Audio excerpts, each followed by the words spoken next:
Good afternoon, welcome to Show Studio. Today we're going to be talking about the Yohji Yamamoto Spring Summer 15 show. Karl, if you'd like to start with the intros. Hi, I'm Karl Plewka, stylist. I'm Verity, I'm a stylist.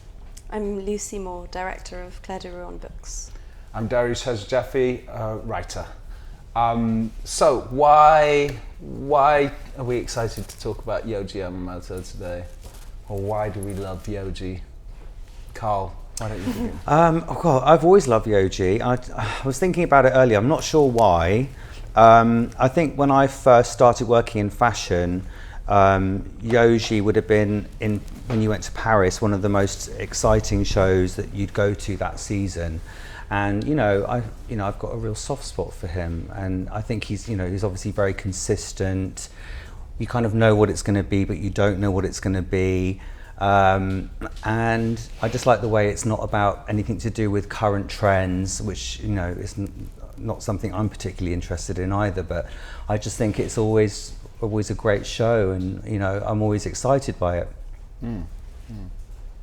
Yeah, same. I think it's that sort of consistency that you said, that you do sort of know what you're going to get, but it's always something that you appreciate when it does, come in the way that it does.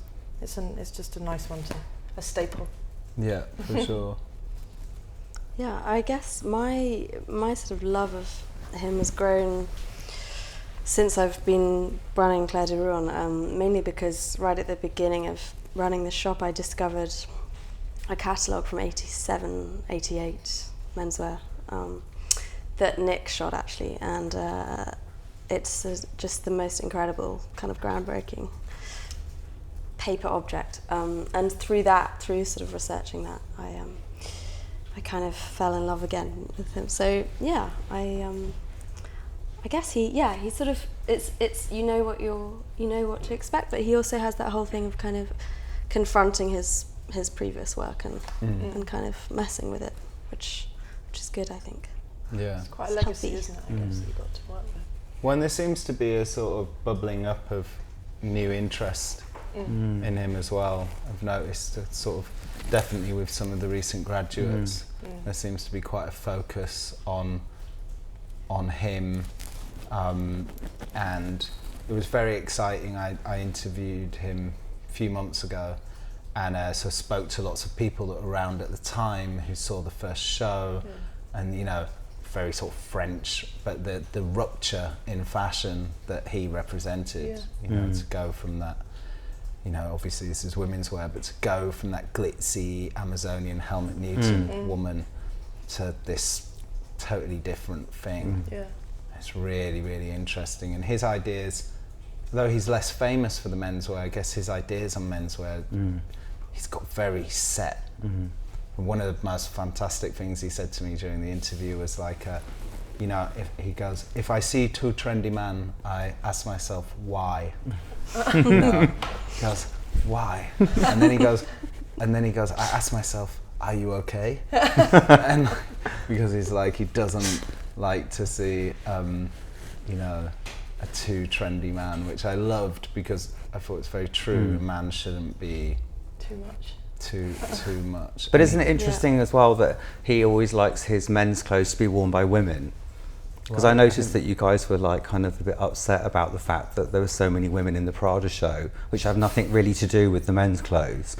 And I like the idea that, he's often actually shown like iconic women in his fashion show, in his menswear fashion shows.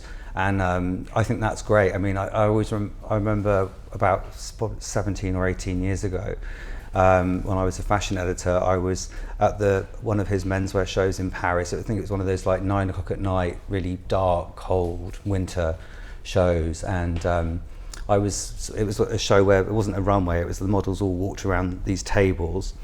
And I remember Charlotte Rampling was brushing past my jacket as she walked past, and it still gives me goosebumps now to think that someone that is such an icon and such a inspiration to me as a stylist, it was an incredible moment. I've never forgotten that, and I always feel indebted to him for that inspiration. It was amazing. And she looked beyond, and it was everyone was in menswear, everyone in the show, men or obviously men and women. Well, I think it's interesting you picked up on that, because Lou's reaction, Lou's the editor of Show Studio, was very different to my reaction on the panel, because I was like, this is a cop-out showing all these women, whereas Lou was very interested in the idea that it shouldn't matter, and, you know, and that why shouldn't men and women present at the same time, which is, you know. Yeah, I think it's good when they wear if it's the men's shows, if the women are wearing the men's clothes, that's great. It's different. 'Cause I don't really understand why you've got girls in the men's Prada show wearing girls' clothes. I don't get it. Yeah. You know, it's not the Helmut Lang show where they wore, you know, where men and women wore very similar clothes. Yeah. And it didn't really, you know, it didn't matter. It was a completely, you know, complete mix of genders. But I think that. So I guess for menswear, you're losing your men's looks, aren't you? That's the thing, so you've suddenly dedicated half the show to women, so you've diluted your menswear. So I guess, you know. Yeah, I mean, boys want to see more. I mean, I sort of felt guilty after because Lud spoke about that before, and I read it, and I sort of thought, oh, am I being sexist? But I just felt like I hadn't been delivered a whole. Yeah, I don't think I agree. It's not sexist. It's just a sort of. No, it's not sexist at all. But I just thought, there's no confidence in what you're offering men if you have to dress it up, I felt. Yeah. But yeah, he's got some very interesting and sort of ideas that chime in with stuff like he's got that idea that everything you need should be able to go in a bag, that you should be able to leave, that a man should be able to leave at any second, you know, and I think cool. That freedom is really cool. It's also quite sort of dark in a way, I think. You know, it's like the idea that you might need to run somewhere. You might need to leave in a rush. Yes. But that's also accompanied by a strength, you know. And in terms of the character, I guess the kind of character that or persona that you think sort of would wear his clothes, but also the materials and that he uses, and the idea of durability and survival and kind of it's quite a raw look, isn't it? It's always quite. It's interesting you say that, because I've got friends who, since the 80s, have been collecting his clothes, men's and women's, and they you know, the longevity of them is it's outstanding. I mean, I've got a friend who's used to be a fashion photographer called Zana, and she's a huge Yoji fan, and she wears his stuff all the time. She's got men's clothes, women's clothes. She mixes it up, and it's just. It's timeless. It's really timeless, and you can't say that about a lot of fashion today. Yeah, that's true. It doesn't seem to date. It's quite a cult brand, isn't it? I think it is one of those brands that people do want to collect. They do want to wear. They love to see that they've got that, you know, vintage collection of stuff, which some brands just don't have that interest. And I think that goes back to your point about students being into it and younger designers, you know, getting inspired by it, because it is one of those brands that it is a sort of quiet. You know, it's quite stealth, isn't it? You know, it's kind of like when you know about it, but actually it's not like all singing or dancing. Eddie Slimane, you know, it's not like one of those sort of. Well, I think it's also probably, if I think about when I first started getting involved in fashion, Yoji wasn't really very relevant. Yeah, he wasn't there. I mean. It was all Hedy and Raf. Yeah. But was that the Japanese designers as a whole, or just Yoji? Yeah, I think they were. They'd faded. They did. And so the graduates now, they're discovering something to them which is extremely fresh. But people had already seen it, like you said, for the first time round. Yeah. But for students or for a slightly younger generation, it's more. Yeah, it's something more relevant that to go back to. Yeah, absolutely. And that's kind of I guess his emergence is kind of before, or maybe at the moment that they were born. You know, so there's something. There's always an allure to that moment, like just before your time, sort of. Your thing. time, Yeah. Which is nice for us to see. Or I don't know, for me, I enjoy seeing that. That kind of, No, absolutely. And some of us are there from the beginning, unfortunately. Well, me too, kind of. Shall we look at the show? Yep. Yeah.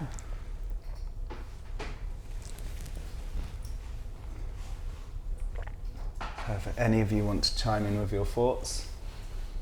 Well, we've gone back to black. Or dark, as opposed to last season, I guess. I love that hat. Yeah, I just want to stand up for hats. Yes. Stand up for hats. I mean, it's interesting as well when there's so much Japanese sort of style sneaking into so many collections at the moment. I mean, he gets quite frustrated, I think, with the idea of being a Japanese designer. That seemed to be what he was saying in the interview. Really? I think he just finds it slightly... It's kind of condescending, isn't yes. it? It's a bit like, you're a designer, you're a Japanese designer. Yeah. I'm just a designer, actually. But you know, we all have our DNA, our aesthetic DNA. Yeah. Are they twins, those models? What's that about? He does that Yeah. quite often, yeah. Amazing prints. You can't really tell, but they look quite... I love that brown suit. We can probably go to some detail after we've gone through. It's a bit more urban, isn't it, with their kind of... Yeah. Do you know what I mean? It's less sort of it's like romanticised sort of urban warrior. That dude in the middle looks really cool. But your word stealth is really kind of Yeah. actually quite relevant here, because they're like sort of romantic camouflage. Romantic or something. dudes, yeah. Or dazzle ships, or yeah.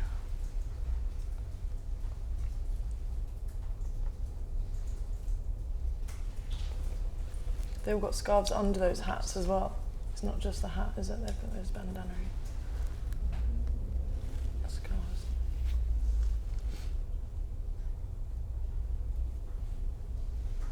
That's a great jacket. And there's lots of silhouettes going on, aren't there? I mean, it's quite challenging in a way. But then that seems to have been a theme of so many shows. Yeah. Shapes. Yeah. Changing shapes. Clever styling, layering. Almost sort of like nobody wants you to be able to understand it from a flat picture at the moment. But there is that sort of, there's a lure to looking at a runway show like this and not really knowing what's going on in the outfit. Because you're not there.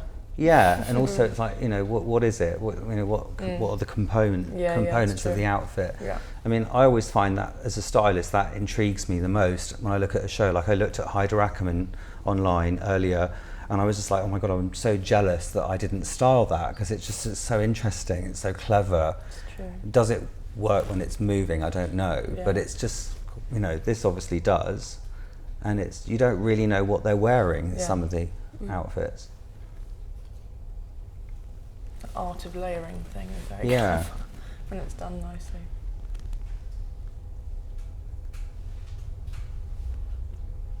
That's cool.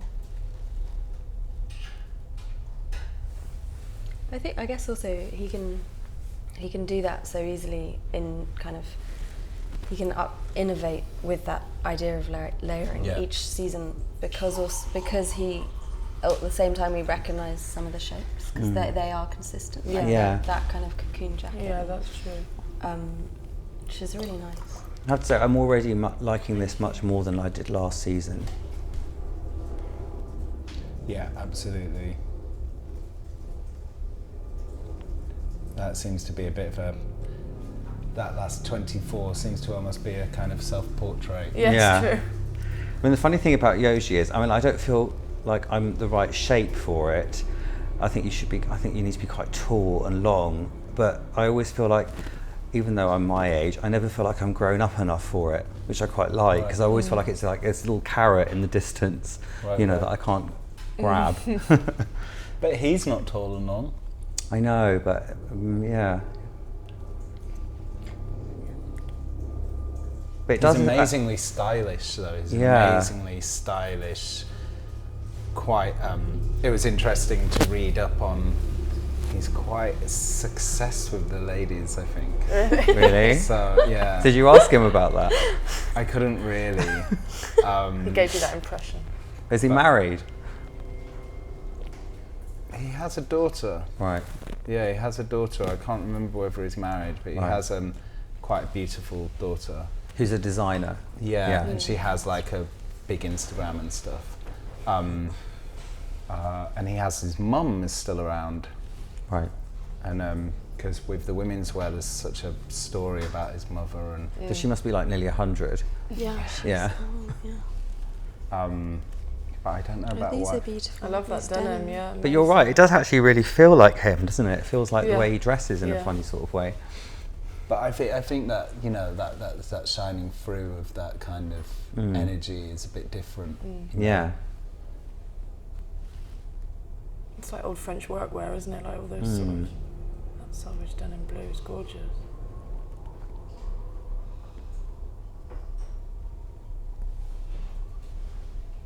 The blue's really nice. Great. They're good too. Trousers 35. They almost look like mahogany, like liquid mahogany, don't they? But yeah, it seems to be a great moment for him, you know, because this could be a number of younger designers almost. That's what I mean about it still being relevant. You know, it's like it's sort of quietly always there, but actually when you really focus in on it, it does seem really relevant, doesn't it? It doesn't get overlooked, but there's something, it's just not a sort of star show, is it? Somehow, but actually it's always really beautiful when you do come to sort of second look at it. Yeah.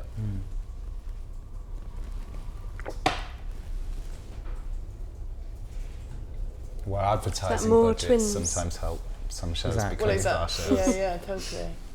It's for the wrong reason. We used to do a lot of advertising. Yeah, that's true.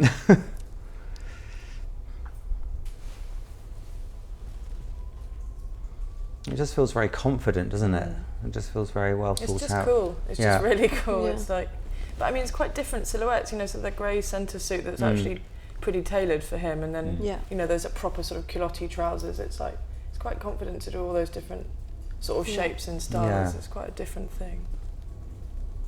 Well, what's funny about the culotte trouser is that feels like so many of the designers, maybe the last generation of designers to copy him, the ones that sort of work in that more kind of urban space. So somebody like Public School from New York or something. Yeah.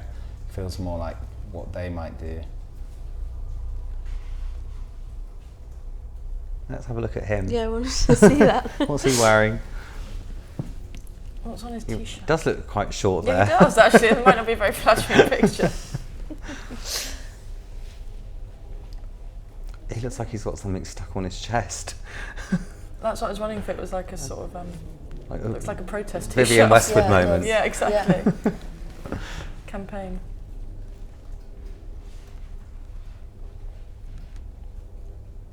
You want to sort of touch all those clothes, don't you, and see how it almost look like, is that scratchy wool or is that really soft brush cotton? Do you know what I mean? You sort of want to know what it, all those textures.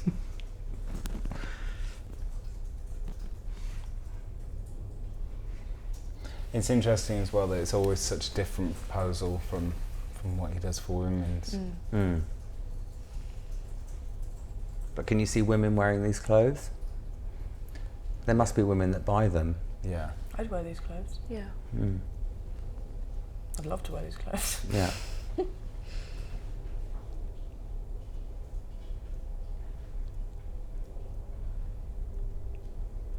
Have we got any detail shots?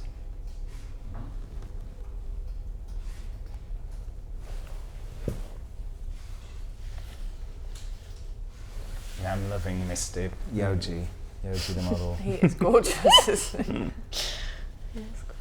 I always think about also like how much of this goes into production, you know, how much of this can you actually buy? Yeah. Because that denim just would fly out. I mean, Yeah. it's so nice. This jacket's great with a cut. Yeah. Like it's been cut into. Oh wow, yeah. It's amazing casting. I wonder if they're streetcar, some of them. Well, there's quite a few models that are always the same guys that sort of show up in his shows that you don't see anywhere else. Yeah, that's true. His mates. Yeah. It's always a bit of an age range. Yeah, Yeah. see, I don't know, I'm feeling like there's another Yoji here. Yeah. I think this is a bit of a Very narcissistic shiny hair. He's more collection. of Yeah. a, isn't he doesn't he have, he's got like he does martial, isn't he a black belt in Yeah, I karate think or so. something? Really? What I Yoji think is? so. Yeah, I yeah. don't know if it's karate, but yeah, I Something think he is in something. Yeah. Judo, yeah. Mm. That was like the martial arts Yoshi. He's very alive. You know, he's very How old is he, do you think? 70 something. Yeah. And his mum's still alive? Japanese Yeah. fish oil. Good to know. I'm less keen on that pinstripe stuff. Yeah. These these kind of cutouts Yeah. are unusual. It's almost like spotlights or something, isn't it? Yeah. Well, it's a very sort of, I mean, one of the things that kind of displeased me about when I was writing him was there's a certain aura around him of some of the, that's built up around him of this, like, you know, over-reverential, over-worthy, and I think when I first got into fashion I rebelled against that around the Japanese designers. And his spirit is completely mischievous and not like that. Is he quite warm? Yeah. He's not like Rei Kawakubo, who's quite sort of Well, strict. I only interviewed her via email. Right.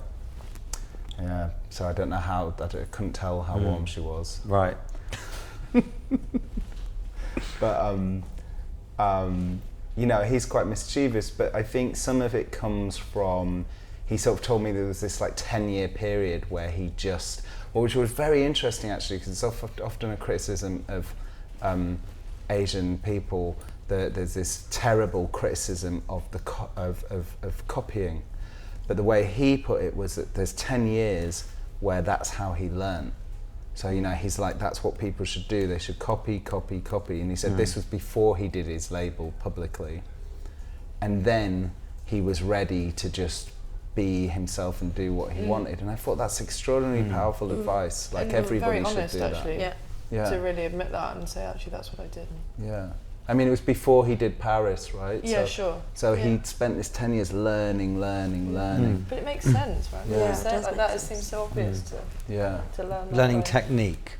And everything, just Yeah. sort of, he said he was almost like isolated from culture and people and things that were going on. He said, I don't really know what happened in that part of my life. You know, I was just absorbing learning. So I think maybe that's where some of the reverence comes, because this confidence in now what he does. And I thought that makes a lot of sense as well. Yeah, it's like refining what he wanted to be, I guess. Yeah, because he's like, you copy, and then you work out. Yeah, what you like, what you don't like, what suits you, what you're into. Which is interesting, because there was also, Anna Winter did some little pop interview somewhere in the last week or so, and she was saying people need to work for somebody. You know, this idea that you just pop out and you don't. Yeah. And Well, that used to be the case, didn't it, with most designers that are still around today. They did like an apprenticeship. Yeah. And, you know, from all that learning technique comes all the creativity eventually. Well, I think it's, and you know, knowing what you want gives you such great confidence. Yeah, Yeah. absolutely. Yeah. Empowers you so much. But I think maybe, that's where some of the reverence around him, because of that confidence, perhaps. But I hated that when I first started working in fashion, because I actually love Issy and I love Yoji, but I hated that thing around them of like, I just thought it was like almost as if it was too good to be fashion. Yeah. Right. You know, yeah. It's almost, exactly Fashion that. as a religion, sort of. Yeah. Yeah. And yeah. But it's funny, because when I first worked in fashion, like something like a Yoji show would be considered to be completely out there just because it was oversized and black. You know, so he's obviously had to really push himself to become the designer he is now. You know, he's not rested on his laurels, but then he obviously does go back to that aesthetic repeatedly. But it was, I remember seeing this sort of silhouette would have been like, when no one else was doing that, Yeah. And then, Comme des Garçons another thing, and Aizé's a completely different thing altogether as well. I guess it's maybe interesting because as a menswear proposal, it's interesting in some ways, because you'd almost expect him to want to make very functional clothes, and they probably are very functional, but they're very decorative. They don't have a purpose. Like, they're not to wear to the office or a formal occasion. They're not a provocative sportswear statement. It's amazingly cut, indulgent clothes in a way. Yeah, like it's crafted that way, isn't it? I think I got one friend in particular who wears his clothes, and you know, he's a young male novelist, and he's like, it's a persona, it's a character that you adopt, you know, and I guess to me it's always made sense that he's a novelist and he writes about quite eccentric, zany, kind of futuristic characters, and that he sent me an email a couple of weeks ago that was just a link to Yoji's new collection. Like, it was nothing, there was no correspondence. It was just that. And I guess to me it's always made sense that it would, you know, a novelist would love his clothes, because they're, or an architect. They're challenging. yeah. Or John Malkovich. They're really challenging. Very I remember I bought, I don't know about John when I had my first job after leaving university, I bought like a black men's shirt from Oxfam in Notting Hill, which is really good. Anyway, but it was, you know, it was an old It was thing. Yoji. Yeah. And even that though, like the structure of the sleeves was, you know, the cuffs are very long. Even that was just a simple black shirt was kind of, I felt different, very different wearing them. So they're... Did you wear it as a dress? Demanding. No, I wore it as a shirt. You didn't put a belt around it. It wasn't that big. Like that. No. Probably now I'd be a bit more, But I think I think if you get into a designer like Yoji, I think it's addictive. Yeah. I think people get addicted to it. And I think once you're hooked, you're hooked. I mean, I remember when my first job in fashion, I worked for Vivienne Westwood, and we had a male student, and he didn't come from a wealthy family or anything, but I remember he bought a Yoji jacket. It wasn't even a suit, it was a jacket with all the money he had, all his grant just blew on this jacket, because clothes in those days were as expensive as they are now. And he had, I mean, I was like, so you got the jacket? He was like, yeah. And I said, so you got no money for food? Or no, but he had the jacket. Yeah. I mean, that was fine. So I always think that there's something, you know, about this kind of designer. There's something that people, you know, they're kind of, it's like narcotic. Yeah. And there's a lot of people I know that are obsessed with Yoji, and they always will be. Whatever, you know, he does, and he kind of does, you know, a very consistent thing. So quite powerful in that way. yeah.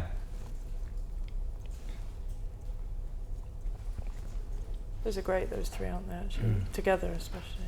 Verity, what do you think of this commercially?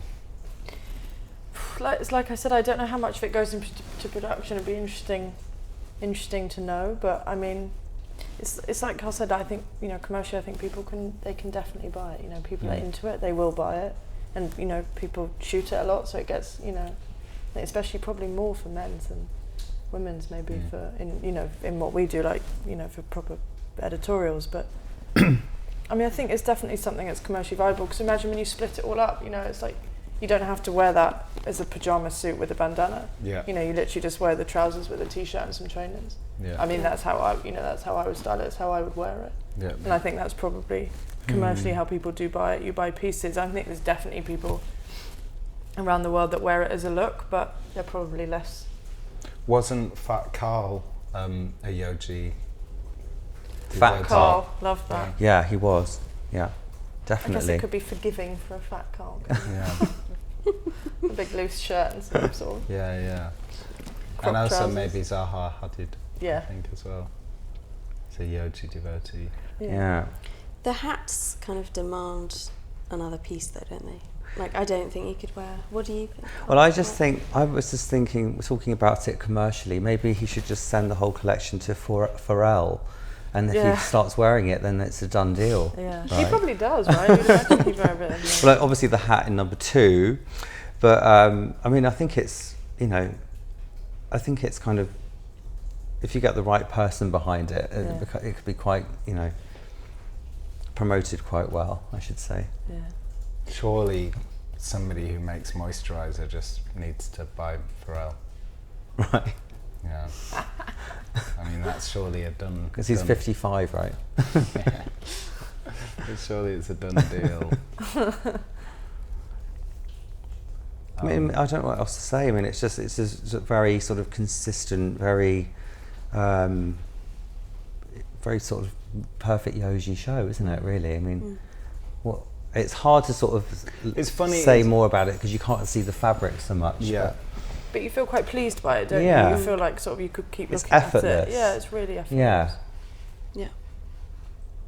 It feels much more serious than maybe they were, I don't know, like sort of 10 years ago. They were often much more, well, less serious. There's always somebody playing a guitar or something. Yeah. I guess it's more formulaic now. It's just like, you know, cool boys on the catwalk, isn't it? People in and out, off to the next one. But it's all become a bit like that, hasn't it? Well, I didn't like it when he did. Was it the season before last with all the dust and the water and all of that? It didn't need it, did it? I don't know. It was just gimmicky, and it's just just feels very sort of nonchalant and very cool. And there's so much going on with the clothes, isn't there? It's almost you don't need all that extra. And I think it's also indicative of the fact that you know we're at a moment now where like modern clothes for modern's sake just look, ironically, look old-fashioned. You know, I think anything sort of hyper modern, futuristic. I mean, I was looking at Balenciaga thinking, oh my God, this looks so boring, so old-fashioned. Yeah. Where, you know, anything which has got character and a bit of looseness about it feels the right way to go. And I think that's kind of, you know, it allows a lot more interpretation for men to own it as opposed to being a fashion plate, which, you know, it never works on men. It doesn't work.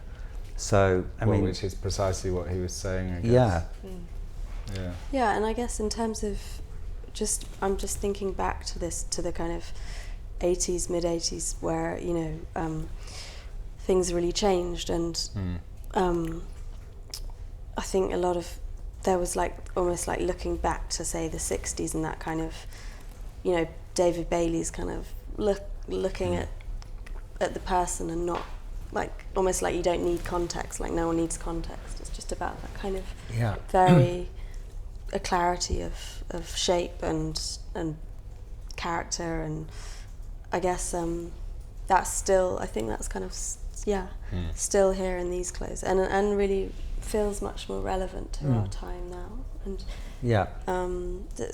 it's beautiful actually, I think, that kind of confidence. Yeah. So I have a celebrity question. So it's from the designer Tigran Avitisyan. Sorry, apologies. He's Russian. So, question. In one of his interviews, Alexander McQueen stated that he doesn't think his brand should exist after he's no longer around. What will remain of Yoji the brand in 10, 20, 30 years' time?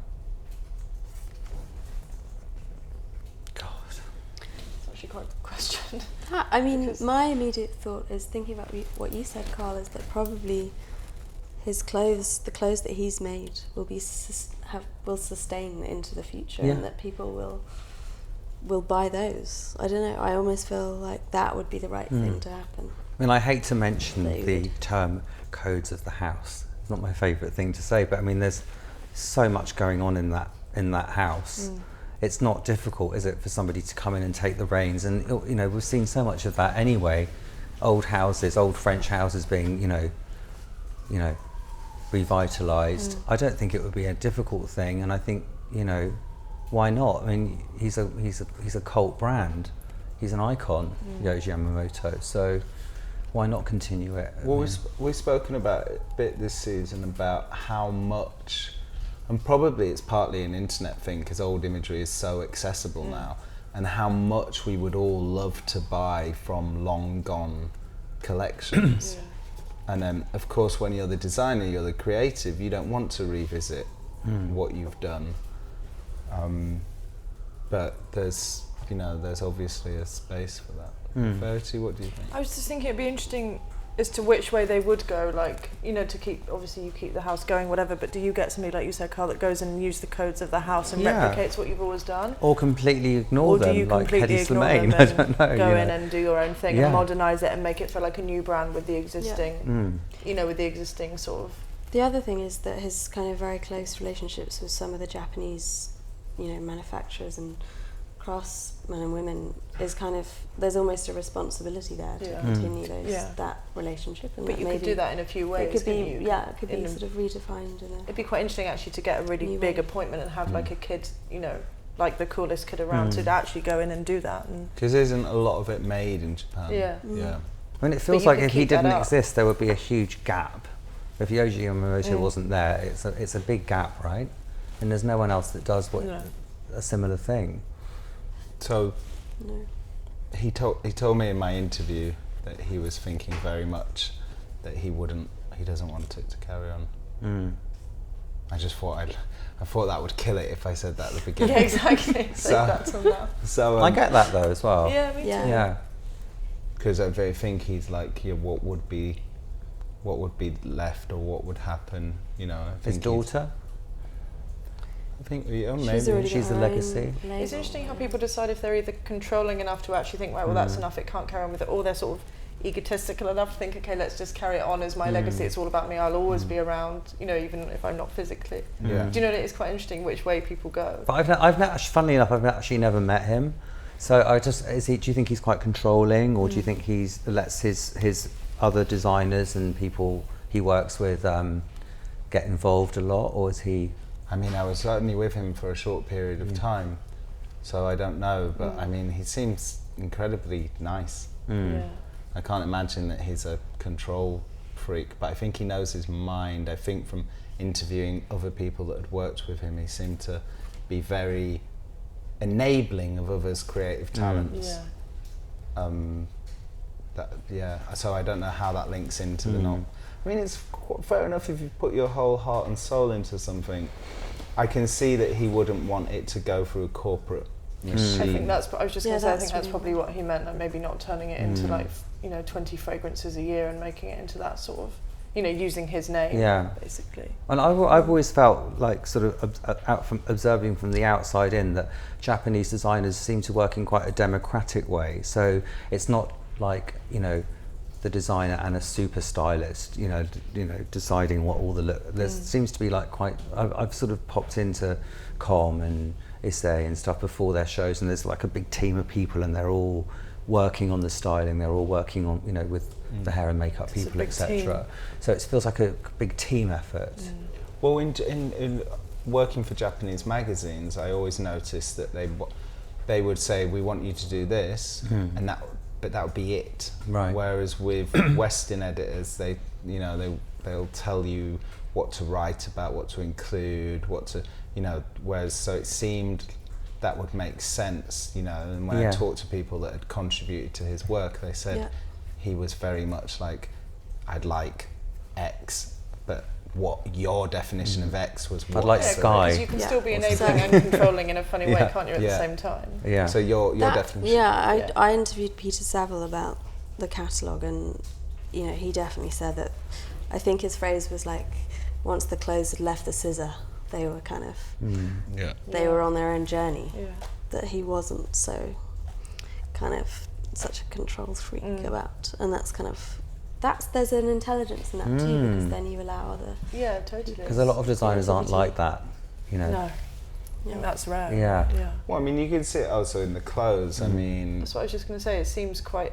I hate that organic, but do you know what I mean? It does Freedom. sort of seem like that. Yeah, it's quite a natural sort of. Because although these guys definitely have a very certain look to them, you can see in the clothes that it's not a tight like you must look like this. You must. Well, it almost feels like, you know, if they got the shirt mixed up in look 1 and 2, it wouldn't really matter. Yeah. You know. And there's something cool about that, isn't there? Yeah. It does look quite thrown together, which I like as well. But you wonder how thrown together it is. Do you know what I mean? It's like that. Yeah. Probably not. I imagine it's quite controlled. But that's what I mean. It's like almost like that effortless thing that's actually really down to the nail backstage, like having all those looks pressed within an inch of their life, and then they look like they've just been really tussled and thrown off. Yeah. Which makes you wonder now sort of what the innovations are in the fabrics themselves. I mean, you know, there could be something going on we don't know about. Yeah. Which doesn't really matter, because it looks like Yoji.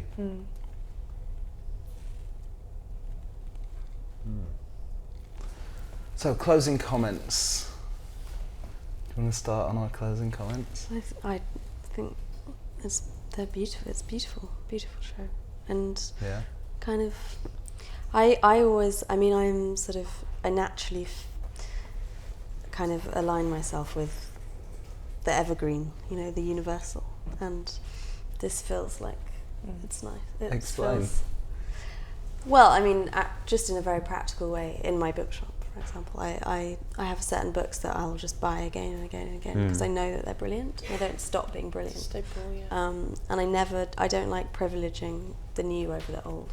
Have you got a collection of the Yoji catalogues? I've only got one at the moment. But God, they're brilliant though, aren't they? Trying to source more? I wish I'd kept mine. Yes, anyone that... Just interesting. They're gorgeous. I used to look forward to the Yoji catalogue every season. Yeah. I don't know where they are. Oh, we should have a conversation about it. Yeah. Too much stuff to keep. Just wonderful. I want to buy some of those trousers. Yeah, I'm gonna actually go and try the clothes on. Maybe that's what I should do next. See if I've grown up enough for them. Yeah, rock it. Wish I was taller. You wish you were taller. Get a shirt as a dress. Anybody else? Yeah, I think I actually really want to buy a pair of those trousers. But that's good. Yeah. And dig out my old things, my vintage things that my friend gave me actually a couple of weeks ago, which is nice. I think that would be hot. Yeah. Yeah. Find them. Yeah, you need to find that vintage Yoji and rock like slim fat Karl. Yeah. You're talking about me. Yeah. Okay, thank you very much, guys. Thank you. Cool. Thank you. Thanks. Thank you.